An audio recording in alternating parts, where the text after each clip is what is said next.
பின்வருவனவற்றில் எது மற்ற உரிமைகளைத் தரும் அடிப்படை மனித உரிமையாக கருதப்படுகிறது? ஏ. வாக்குரிமை. பி. கல்வி உரிமை. சி. சொத்துரிமை. டி. அனைவருக்கும் சம உரிமை. சரியான பதில் டி. அனைவருக்கும் சம உரிமை. சரியான விடை டி. சோகஸ்மெலி. அனைவருக்கும் சம உரிமை என்பது மற்ற அனைத்து மனித உரிமைகளுக்கும் அடிப்படையாக அமையும் ஒரு முதன்மை உரிமையாகும். இந்திய அரசியலமைப்புச் சட்டத்தின் 14வது பிரிவு சட்டத்தின் முன் அனைவரும் சமம் என்பதை அடிப்படை உரிமையாக வழங்குகிறது. பண மசோதாக்கள் உட்பட சட்டமன்றத்தில் நிறைவேற்றப்படும் அனைத்து மசோதாக்களுக்கும் யார் ஒப்புதல் அளிக்க வேண்டும்? ஏ. முதலமைச்சர், தி சீஃப் மினிஸ்டர். பி. குடியரசுத் தலைவர், தி பிரசிடென்ட். சி. ஆளுநர், தி கவர்னர். டி. தலைமை நீதிபதி, தி சீஃப் ஜஸ்டிஸ். சரியான பதில் சி. ஆளுநர், தி கவர்னர்.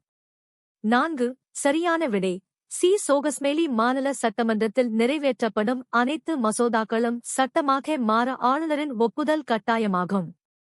பண மசோதாக்களைப் பொறுத்தவரை ஆளுநரின் முன் அனுமதியுடன் அவை அறிமுகப்படுத்தப்படுகின்றன. ஐயுனா சபை குழந்தைகள் தொடர்பாக பின்வருவனவற்றில் எதை வரையறுத்துள்ளது? ஏ. குழந்தை சலுகைகள், சைல்ட் பிரிவிலேஜஸ். பி. குழந்தை உரிமைகள், சைல்ட் ரைட்ஸ். சி. குழந்தை தகுதிகள், சைல்ட் என்டைட்டில்மெண்ட்ஸ். டி. குழந்தை சுதந்திரங்கள், சைல்ட் ஃப்ரீடம்ஸ். சரியான பதில் பி. குழந்தை உரிமைகள், சைல்ட் ரைட்ஸ். 1. ஐக்கிய நாடுகள் சபை 1989ஆம் ஆண்டு குழந்தை உரிமைகள் உடன்படிக்கையை ஆங்க்ருக் ஏற்றுக்கொண்டது. இது குழந்தைகளின் பாதுகாப்பையும் வளர்ச்சியையும் உறுதி செய்கிறது.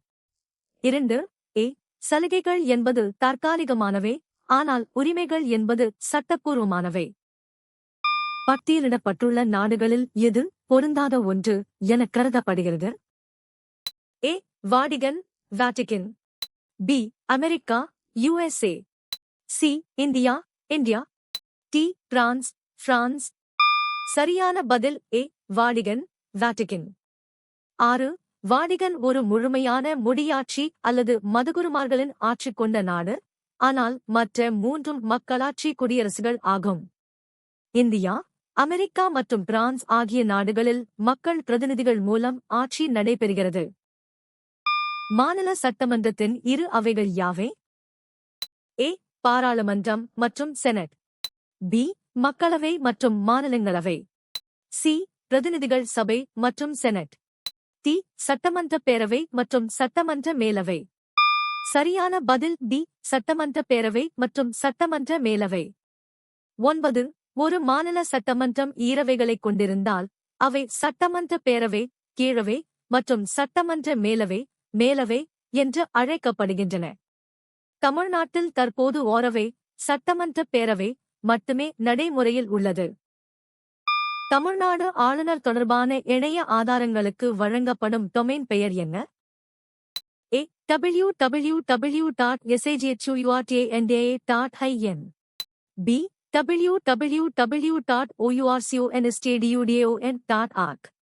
சி. www.indianconstdution.gov.in. டி. www.tnrajphavan.gov.in.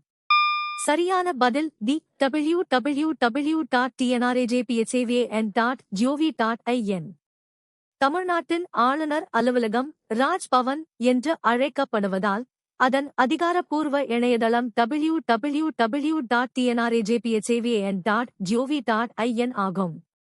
இந்த இணையதளம் ஆளுநரின் செயல்பாடுகள் மற்றும் அதிகாரங்கள் குறித்த தகவல்களை வழங்குகிறது. ஏ. இது உயர் நீதிமன்றத்திற்கான இணையதளம். தமிழ்நாட்டின் சட்டமன்ற பேரவை எங்கு அமைந்துள்ளது? A. Madurai, Madurai. B. Coimbatore, Coimbatore. C. Chennai, Chennai. D. Trichy, Trichy. சரியான பதில் சி. சென்னை, சென்னை. 6. தமிழ்நாட்டின் சட்டமியற்றும் அதிகாரத்தைக் கொண்ட சட்டமன்ற பேரவை மாநில தலைநகரான சென்னையில் உள்ள புனித ஜார்ஜ் கோட்டை வளாகத்தில் அமைந்துள்ளது. சிட்டிசன் என்ற சொல் எந்த மொழியிலிருந்து பெறப்பட்டது? ஏ. ஆங்கிலம், English. B. French, French. C. கிரேக்கம், கிரீக். டி. லத்தீன், லாத்தீன். சரியான பதில் டி லத்தீன் லாட்டீன். 3. சிட்டிசன் என்ற சொல் சிவிஸ் என்ற லத்தீன் சொல்லிலிருந்து பெறப்பட்டது. இதன் பொருள் நகர அரசில் வசிப்பவர் என்பதாகும்.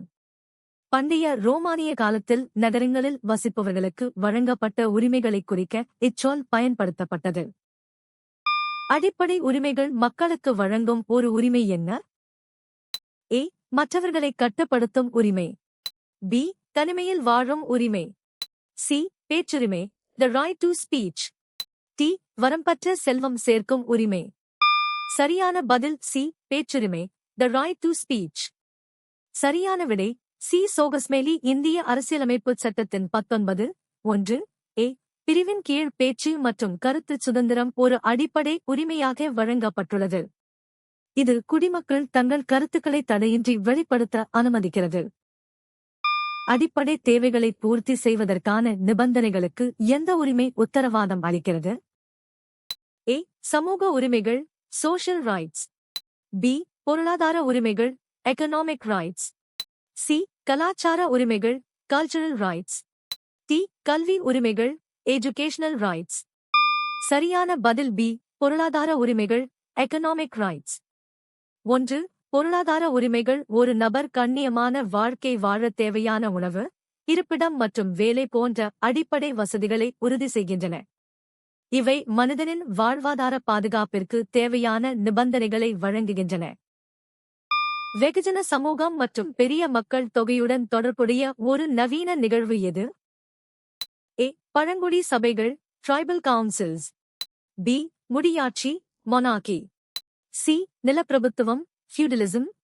டி. கட்சி முறை பார்ட்டி சிஸ்டம். சரியான பதில் டி. கட்சி முறை பார்ட்டி சிஸ்டம். சரியான விடை டி. சோகஸ்மேலி நவீன காலத்தில் மக்கள் தொகை அதிகரித்துள்ள நிலையில் மக்களின் கருத்துக்களை ஒருங்கிணைத்து அரசாங்கத்தை அமைக்க கட்சி முறை ஒரு முக்கிய கருவியாக உருவெடுத்துள்ளது. இது வெகுஜன சமூகத்தில் பிரதிநிதித்துவ ஜனநாயகத்தை செயல்படுத்த உதவுகிறது. உச்ச நீதிமன்றம், உயர் நீதிமன்றம் மற்றும் துணை நீதிமன்றங்கள் தொடர்பான முக்கிய கற்றல் நோக்கங்களில் ஒன்று யாது? ஏ. அவற்றின் அரசியல் தொடர்புகளை புரிந்துகொள்வது. பி. அவற்றின் நிர்வாக ஊழியர்களை ஒப்பிடுவது. சி. அவற்றின் அதிகார வரம்பை விளக்குவது. டி. அவற்றின் நிதி ஒதுக்கீட்டை விளக்குவது. சரியான பதில் சி. அவற்றின் அதிகார வரம்பை விளக்குவது. 1. நீதிமன்றங்களின் அதிகார வரம்பை ஜூரிஸ்டிக்ஷன் புரிந்துகொள்வது எந்தெந்த வழக்குகளை எந்த நீதிமன்றம் கையாளும் என்பதை அறிய மிக முக்கியமானது. இது இந்திய நீதித்துறையின் படிநிலை அமைப்பு மற்றும் அதிகாரப் பகிர்வை விளக்க உதவுகிறது. 2. இந்தியாவில் நீதித்துறை மறுஆய்வு அதிகாரத்தை முதன்மையாக எந்த நீதிமன்றம் கொண்டுள்ளது? ஏ. மாஜிஸ்திரேட் நீதிமன்றம் மேஜிஸ்ட்ரேட் கோர்ட். பி. மாவட்ட நீதிமன்றம் டிஸ்ட்ரிக்ட் கோர்ட். சி. உயர் நீதிமன்றம் ஹை கோர்ட். டி. உச்ச நீதிமன்றம் சுப்ரீம் கோர்ட். சரியான பதில் டி. உச்ச நீதிமன்றம் சுப்ரீம் கோர்ட். உச்ச நீதிமன்றம் இந்திய அரசியலமைப்பின் பாதுகாவலனாக செயல்படுகிறது மற்றும் சட்டங்களின் அரசியலமைப்பு தன்மையை ஆய்வு செய்யும் நீதித்துறை மறுஆய்வு அதிகாரத்தை கொண்டுள்ளது. விதி 13, 32 மற்றும் 131 முதல் 136 வரை ஆகியவை இந்த அதிகாரத்தை உச்ச நீதிமன்றத்திற்கு வழங்குகின்றன. ஆளுநராவதற்கு தேவையான தகுதிகளில் ஒன்று என்ன? ஏ. 60 வயதுக்கு மேற்பட்டவராக இருக்க வேண்டும். பி. ஒரு வழக்கறிஞராக இருக்க வேண்டும். சி. முதலமைச்சராக பணியாற்றியிருக்க வேண்டும். டி. இந்திய குடிமகனாக இருக்க வேண்டும். சரியான பதில் டி. இந்திய குடிமகனாக இருக்க வேண்டும்.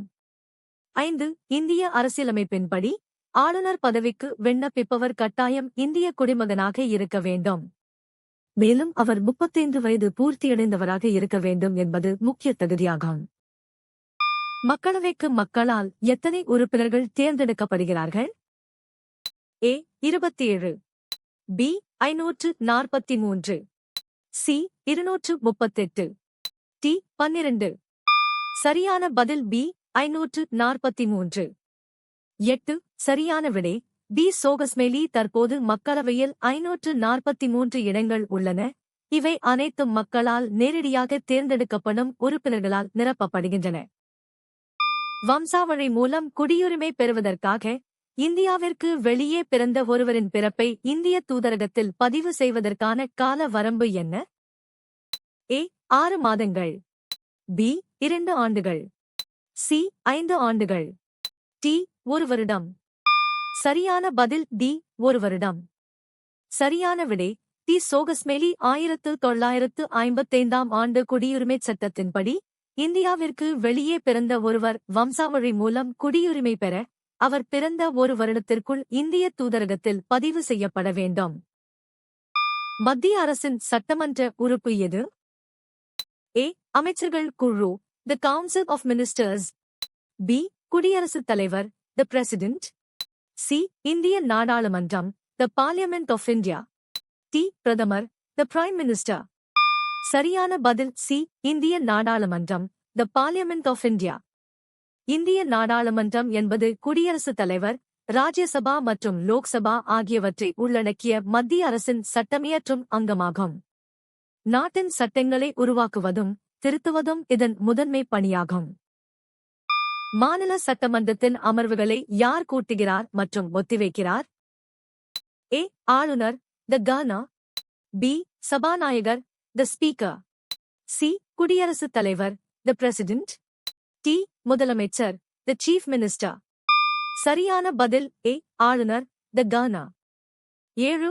இந்திய அரசியலமைப்பின் 174வது பிரிவின்படி மாநில ஆளுநர் சட்டமன்றத்தை கூட்டவும் ஒத்திவைக்கவும் அதிகாரம் பெற்றுள்ளார்.